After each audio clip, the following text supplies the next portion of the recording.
দাউ দাউ করে জ্বলছে আগুন, মুহূর্তে তা ছড়িয়ে পড়ে চারপাশে। একদিকে আগুনে লেলিহান শিখা, অন্যদিকে বিকট শব্দে বিস্ফোরণ।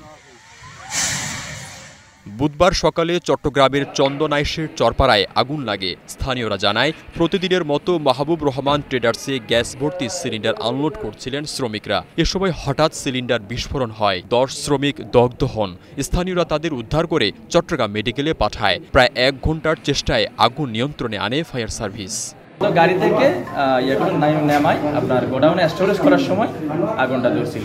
2টা ইউনিট অবস্থলে উপস্থিত হয়ে আনুমানিক 1 থেকে 1.5 ঘন্টার প্রচেষ্টায় সম্পূর্ণ আগুনটা নিয়ন্ত্রণ করে এবং নির্বাপন করে।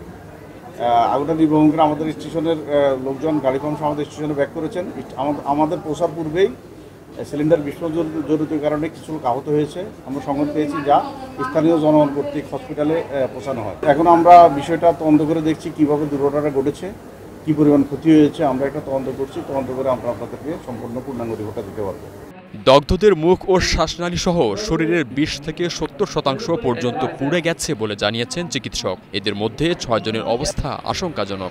10টা রোগীর মানে 70% থেকে শুরু করে 20% পর্যন্ত ভিন্ন ভেরিয়েবলের আপনার রোগী আছে, কিন্তু দেখবেন যে সবার মুখ, ঠোঁট এগুলো সব পুড়ে গেছে, মানে সবগুলির ইনহেলেশন ইনজুরি আছে। কেমন? এবং এগুলি পরবর্তীতে ইনহেলেশন ইনজুরি যখন হয়, শ্বাসনালীগুলি সোয়েলিং হয়ে যায়, মোটা হয়ে যায়, তখন নালীগুলির যে বাতাস যাওয়ার যে নালী, ওগুলি চিকন হওয়া শুরু করে। তখন এই রোগীগুলি খুব রিস্কে থাকে এবং পেশেন্ট অনেক সময় আইসিইউ ফেসিলিটিস না থাকলে মারা যায়।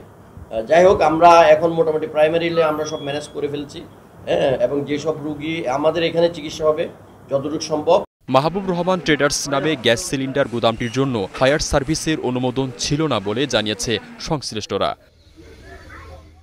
Desk report, star news.